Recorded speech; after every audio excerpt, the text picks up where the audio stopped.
ನೋಡಿ, ಮೊದಲಿಗೆ ಧರ್ಮ ಯುದ್ಧ ಮುಂದುವರಿತಾ ಇದೆ. ಧರ್ಮಸ್ಥಳದಲ್ಲಿ ಆಗ್ತಾ ಇರುವಂಥ ಬೆಳವಣಿಗೆಗಳನ್ನು ನೀವೆಲ್ಲರೂ ಕೂಡ ಗಮನಿಸ್ತಾ ಇದ್ದೀರಿ.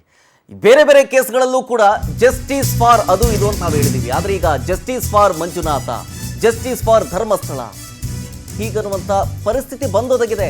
ಅದಕ್ಕೆ ಕಾರಣ ಈ ತಿಮ್ಮಾರೋಡಿ ಮತ್ತು ಮೆಟ್ಟಣ್ಣನವರ್ ಇವರ ಅಟ್ಟಹಾಸ. ಇವರಿಗೆ ಯಾರಿಗೂ ಕಾನೂನು ಭಯ ಇಲ್ಲ. ಪೊಲೀಸರಂದ್ರೆ ಲೆಕ್ಕಕ್ಕೆ ಇಲ್ಲ.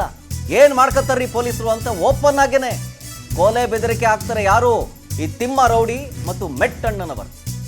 ಧರ್ಮಸ್ಥಳದಲ್ಲಿ ನಿಷ್ಪಕ್ಷಪಾತವಂತ ತನಿಖೆ ನಡೀತಾ ಇದೆ. ಹಂಗಿದ್ರೂ ರೌಡಿಸಂ ಪ್ರದರ್ಶನ ಮಾಡೋದು. ನಿಷ್ಪಕ್ಷಪಾತವಾದಂತಹ ತನಿಖೆ ಯಾರಿಂದ ಆಗ್ತಾ ಇದೆ ಸ್ವಾಮಿ? ತಾವೇ ಹೇಳಿದಂತಹ ವ್ಯಕ್ತಿಗಳನ್ನ ಅಥವಾ ಅಧಿಕಾರಿಗಳನ್ನ ನೇಮಕ ಮಾಡಿರೋದು SIT ಟೀಮ್ನಲ್ಲಿ. ಪ್ರಣಬ್ ಮೊಹಂತಿ ಅವರ ನೇತೃತ್ವದಲ್ಲೇ SIT ಟೀಮ್ ರಚನೆ ಆಗಲಿ, ತನಿಖೆ ಮಾಡಲಿ, ನಾವು ಸಾಕ್ಷಿ ಕೊಡ್ತೀವಿ ಅಂತಂದ್ರು. ಅವ್ರು ಕೇಳಿದನ್ನೆಲ್ಲ ಮಾಡಿಕೊಟ್ಟಾಯ್ತು, ಸಾಕ್ಷಿ ಮಾತ್ರ ಕೊಡಲಿಲ್ಲ. ನಾಲಿಗೆ ಹರಿಬಿಡೋದು ಬಿಟ್ಟರೆ ಈ ತಿಮ್ಮಾರೋಡಿ ಅಂಡ್ ಗ್ಯಾಂಗ್ ಇನ್ನೇನೂ ಮಾಡಲಿಲ್ಲ. ಇವ್ರನ್ನ ನಂಬ್ಕೊಂಡಂಥವ್ರು ಇವರ ಮಾತುಗಳನ್ನ, ಕಂತೆ ಪುರಾಣ ಕಥೆಗಳನ್ನ ಕಟ್ಟಿ ಆ ಅಂತೆ ಕಂತೆಗಳನ್ನ ಪೋಣಿಸಿ ಹಾರ ಮಾಡ್ಕೊಂಡವರೆಲ್ಲ ಇವಾಗ ಬಾಯ್ ಬಡ್ಕತಾ ಇದ್ದಾರೆ. ಅಲ್ಲಪ್ಪ, ಅವರೇ ಹೇಳಿದ್ದೆ SIT ನಿಷ್ಪಕ್ಷಪಾತ ತನಿಖೆ ಆಗ್ತಾ ಇದೆ, ಸಾಕ್ಷಿ ಕೊಡ್ತೀವಿ ಅಂತೇಳಿ ನಮ್ಮ ಯೂಟ್ಯೂಬ್ ಚಾನಲಲ್ಲೆಲ್ಲ ಮಾತಾಡ್ಬಿಟ್ರು. ಇವಾಗ ನೋಡಿದ್ರೆ ಸಾಕ್ಷಿ ಕೊಡಿ ಅಂತಂದ್ರೆ ಕೊಡ್ತಾ ಇಲ್ವಲ್ಲ. ಇದೇನಿದು ಆಟ? ಇವಾಗ ಎಷ್ಟೋ ಜನಕ್ಕೆ ಮನವರಿಕೆ ಆಗ್ತಾ ಇದೆ. ಅದಕ್ಕೆ ಹೇಳಿದ್ದು ನಾನು, ಧರ್ಮಸ್ಥಳದಲ್ಲಿ ಧರ್ಮ ಅಧರ್ಮದ ನಡುವಿನ ಯುದ್ಧ ಆಗ್ತಾ ಇದೆ. ಸತ್ಯ ಅಸತ್ಯದ ನಡುವಿನ ಕಾಳಗ ಆಗ್ತಾ ಇದೆ. ಜಸ್ಟಿಸ್ ಫಾರ್ ಧರ್ಮಸ್ಥಳ ಅನ್ನುವಂಥ ಪರಿಸ್ಥಿತಿ ಬಂದ್ಬಿಟ್ಟಿದೆ. ಜಸ್ಟಿಸ್ ಫಾರ್ ಮಂಜುನಾಥ ಅಂತ ಕೇಳುವಂಥ ಪರಿಸ್ಥಿತಿ ಬಂದಿದೆ. ಅದಕ್ಕೆ ಕಾರಣ ಈ ತಿಮ್ಮಾರೋಡಿನೇ. ಧರ್ಮಸ್ಥಳಕ್ಕೆ ನುಗ್ಗೊಡಿತೀನಿ ಅಂತ ಈ ತಿಮ್ಮಾರೋಡಿ ಧಮಕಿ ಆಗ್ತಾನೆ. ನಾನು ಹೇಳ್ತಾನೆ, ಇವತ್ತಲ್ಲ ನಾಳೆ ಅವರ ತಿಥಿ ಆಗ್ತಿದೆ, ತಿಥಿ ಮಾಡ್ತೀವಿ ನಾವು ಗ್ಯಾರಂಟಿ. ಭಕ್ತರು ಸ್ಥಳೀಯರನ್ನ ಕೊಲ್ಲೋ ಬೆದರಿಕೆಯನ್ನ ಓಪನ್ ಆಗಿ ಈ ತಿಮ್ಮಾರೋಡಿ ಮಾಡೋದು. ನಿನ್ನೆ ಘಟನೆ ಆಯ್ತಲ್ಲ, ಬೆನ್ನಲ್ಲೇ ಓಪನ್ ಆಗಿ ತಿಮ್ಮಾರೋಡಿ ಆವಾಜ್ ಆಗ್ತಾನೆ. ಧರ್ಮಸ್ಥಳ ಧರ್ಮಾಧಿಕಾರಿ ಬಗ್ಗೆ ಕೆಟ್ಟ ಕೊಳಕು ಭಾಷೆಯನ್ನ ಪ್ರಯೋಗ ಮಾಡ್ತಾನೆ. ಓಪನ್ ಆಗಿ ರೌಡಿಸಂ ಪ್ರದರ್ಶನ ಮಾಡ್ತಾನೆ.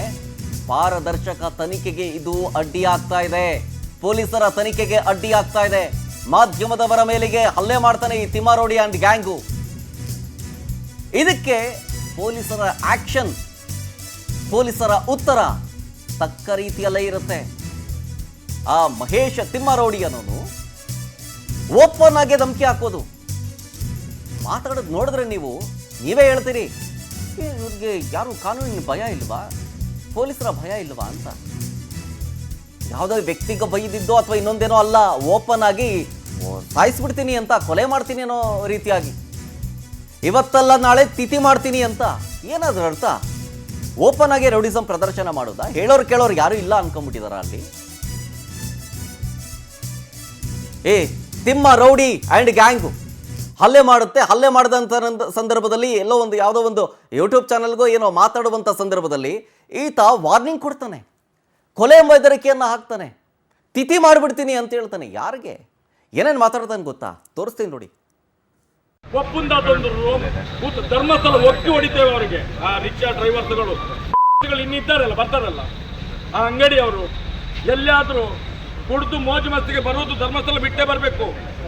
ಇವತ್ತಲ್ಲ ನಾಳೆ ಇವ್ರದ್ದು ತಿಥಿಯೇ. ಇನ್ನು ಒಪ್ಪಂದೊಂದು ಧರ್ಮಸ್ಥಳ ಒಕ್ಕಿ ಹೊಡಿತೇವೆ ಅವರಿಗೆ. ಆ ರಿಕ್ಷಾ ಡ್ರೈವರ್ಸ್ಗಳು ಇನ್ನಿದ್ದಾರಲ್ಲ, ಬರ್ತಾರಲ್ಲ, ಆ ಅಂಗಡಿ ಅವರು ಎಲ್ಲಾದ್ರೂ ಕುಡಿದು ಮೋಜು ಮಸ್ತಿಗೆ ಬರೋದು ಧರ್ಮಸ್ಥಳ ಬಿಟ್ಟೇ ಬರಬೇಕು. ಇವತ್ತಲ್ಲ ನಾಳೆ ಇವ್ರದ್ದು ತಿಥಿಯೇ. ಇನ್ನು ಒಪ್ಪಂದೊಂದು ಧರ್ಮಸ್ಥಳ ಒಕ್ಕಿ ಹೊಡಿತೇವೆ ಅವರಿಗೆ. ಆ ರಿಕ್ಷಾ ಡ್ರೈವರ್ಸ್ಗಳು ಇನ್ನಿದ್ದಾರಲ್ಲ, ಬರ್ತಾರಲ್ಲ, ಆ ಅಂಗಡಿ ಅವರು ಎಲ್ಲಾದ್ರೂ ಕುಡಿದು ಮೋಜು ಮಸ್ತಿಗೆ ಬರೋದು ಧರ್ಮಸ್ಥಳ ಬಿಟ್ಟೇ ಬರಬೇಕು.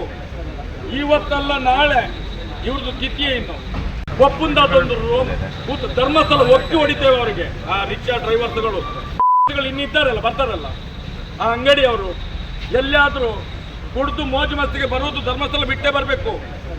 ಇವತ್ತಲ್ಲ ನಾಳೆ ಇವ್ರದ್ದು ತಿಥಿಯೇ. ಇನ್ನು ಒಪ್ಪಂದೊಂದು ನೋಡಿ, ಇತರಿಗೆ ಕಾನೂನಿನ ಭಯ ನಿಜಕ್ಕೂ ಇಲ್ಲವೇ ಇಲ್ಲ.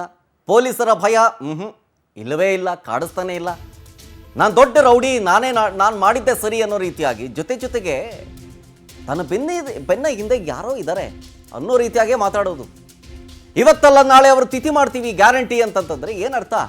ಏನು ಕೊಲೆ ಮಾಡ್ತಿದ್ದೀರಾ? ಧರ್ಮಸ್ಥಳಕ್ಕೆ ನುಗ್ಗಿ ಹೊಡಿತೀವಿ. ಏನು ಮಾಡ್ಬೇಕಂತಿದ್ದೀರಾ ಧರ್ಮಸ್ಥಳನ ಸ್ವಾಮಿ? ಅಲ್ಲಿ ದಿನನಿತ್ಯ ಸಾವಿರಾರು ಸಂಖ್ಯೆಯಲ್ಲಿ ಭಕ್ತರು ಬರ್ತಾರೆ.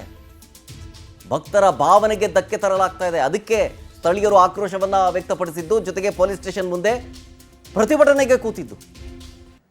ತನಿಖೆ ಮಾಡೋಕ್ಕೂ ಮುಂಚೆ SIT ತನಿಖೆ ಆಗಬೇಕು, ನಮ್ಮ ಹತ್ರ ಸಾಕ್ಷಿಗಳಿದ್ದಾವೆ, ನಾವು ಕೊಡ್ತೀವಿ, ನಾನು ಬಳಿ ಬರ್ತೀವಿ, ಅವ್ರಿಗೆ ಹೋಗಿ ಕೊಡ್ತೀವಿ ನಾವು ಸಾಕ್ಷಿಗಳನ್ನು, ಹೊರಗೆ ಬರಲಿ, ಜಗತ್ತಿಗೆ ಬರಲಿ ಅಂಥೇಳಿ ಯೂಟ್ಯೂಬ್ ಚಾನಲ್ಗಳೆಲ್ಲ ಕೂತ್ಕೊಂಡು ಗಂಟೆಗಟ್ಟಲೆ ಇಂಟರ್ವ್ಯೂಗಳನ್ನು ಕೊಟ್ಟಿದ್ದು.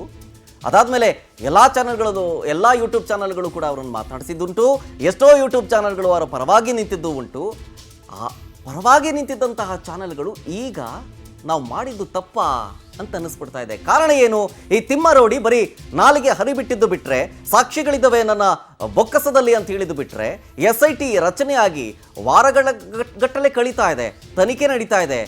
ಆಮೇಲೆ ಒಂದು ಸಂಖ್ಯೆಯೂ ಕೂಡ, ಮೊಬೈಲ್ ಸಂಖ್ಯೆ ಅಂದರೆ ನಂಬರನ್ನು ಕೊಟ್ಟಿದ್ದಾರೆ. ಏನಾದರೂ ನಿಮಗೆ ಇದ್ರ ವಿಚಾರಕ್ಕೆ ಸಂಬಂಧಪಟ್ಟಂತೆ ಸಾಕ್ಷಿ ಏನಾದರೂ ಇದ್ದರೆ ನಮ್ಮ ಬಳಿ ಬಂದು ಕೊಡಿ ಅಂತ ಓಪನ್ ಆಗಿ ಕರೆದಿದೆ. ಸ್ಟೇಷನ್ಗೂ ಬರ್ಬೋದು ಅಂತ ಹೇಳಿದೆ. ಒಂದು ದಿನ ಆದರೂ ಆ ಫೋನ್ಗೆ ನಂಬರ್ಗೆ ಕಾಲ್ ಮಾಡಿಬಿಟ್ಟು ನಮ್ಮ ಹತ್ರ ಸಾಕ್ಷಿ ಇದೆ ಅಂತ ಕೊಟ್ರಾ, ಇಲ್ಲ ಸ್ಟೇಷನ್ಗೆ ಹೋಗಿ ಕೊಡ್ಬೋದು ಅಂತ ಒಂದು ಆಪ್ಷನ್ ಒಂದಿದೆ, ಹೋಗಿ ಸ್ಟೇಷನ್ಗೆ ಹೋಗ್ಬಿಟ್ಟು ದಾಖಲೆ ಕೊಡೋಣ ಅಂತ ಒಂದು ಯಾವತ್ತಾದರೂ ಹೋಗಿದಾರ ಸ್ಟೇಷನ್ ಹತ್ರಕ್ಕೆ? ಹೋಗಿಲ್ಲ. ಸಾಕ್ಷಿ ಇದೆ ಅಂತಂದಮೇಲೆ ಸಾಕ್ಷಿ ಕೊಡಬೇಕು. ಸುಮ್ಮನೆ ಕಂಡ ಜಾಗದಲ್ಲಿ ನಿಂತ್ಕೊಂಡು ರೌಡಿಸಮ್ ತೋರಿಸೋದು, ಕೊಲೆ ಬೆದರಿಕೆ ಹಾಕೋದು, ಧರ್ಮಸ್ಥಳಕ್ಕೆ ಬಂದು ನುಗ್ಗಿ ಹೊಡಿತೀನಿ ಅಂತ ಹೇಳೋದು, ಏನು ಮಾಡಬೇಕು ಅಂತಿದ್ದೀರಿ? ಸಮಾಜಕ್ಕೆ ಮಾರಕ ಈತ. ಈತನನ್ನು ಒಳಗಾಕಿದ್ರೆ ಪರಿಸ್ಥಿತಿ ಹತೋಟಿಗೆ ಬರುತ್ತೆ. ಅವನು ಏನಂತಂದರೆ, ಸಮಾಜ ಶಾಂತಿಯುತವಾಗಿದೆ, ಬೆಂಕಿ ಹಚ್ಚೋ ಕೆಲಸ ಮಾಡ್ತಿರೋದು. ಅವನೇನು ಹೇಳ್ದ ಗೊತ್ತಾ? ಇನ್ನೊಂದು ಸಲ ಕೇಳ್ಕೊಬನ್ನಿ ನೀವು.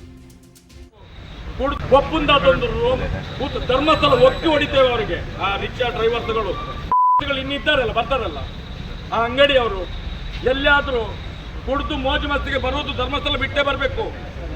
ಇವತ್ತಲ್ಲ ನಾಳೆ ಇವ್ರದ್ದು ತಿಥಿಯೇ. ಇನ್ನು ಒಪ್ಪಂದದೊಂದು ಧರ್ಮಸ್ಥಳ ಒಕ್ಕಿ ಹೊಡಿತೇವೆ ಅವರಿಗೆ. ಆ ರಿಕ್ಷಾ ಡ್ರೈವರ್ಸ್ಗಳು ಇನ್ನಿದ್ದಾರಲ್ಲ, ಬರ್ತಾರಲ್ಲ, ಆ ಅಂಗಡಿ ಅವರು ಎಲ್ಲಾದರೂ ಕುಡಿದು ಮೋಜು ಮಸ್ತಿಗೆ ಬರೋದು ಧರ್ಮಸ್ಥಳ ಬಿಟ್ಟೇ ಬರಬೇಕು.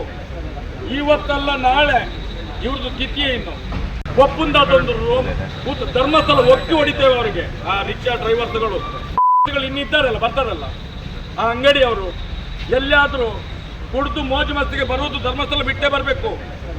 ಇವತ್ತಲ್ಲ ನಾಳೆ ಇವ್ರದ್ದು ತಿಥಿಯೇ. ಇನ್ನು ಒಪ್ಪಂದದೊಂದು ಈ ತಿಮ್ಮರೋಡಿ ಮೇಲೆ ಡೇ ಒನ್ನಿಂದನೂ ಬಹಳ ಅನುಮಾನ ಈತನ ನಡೆ ಮೇಲೆ.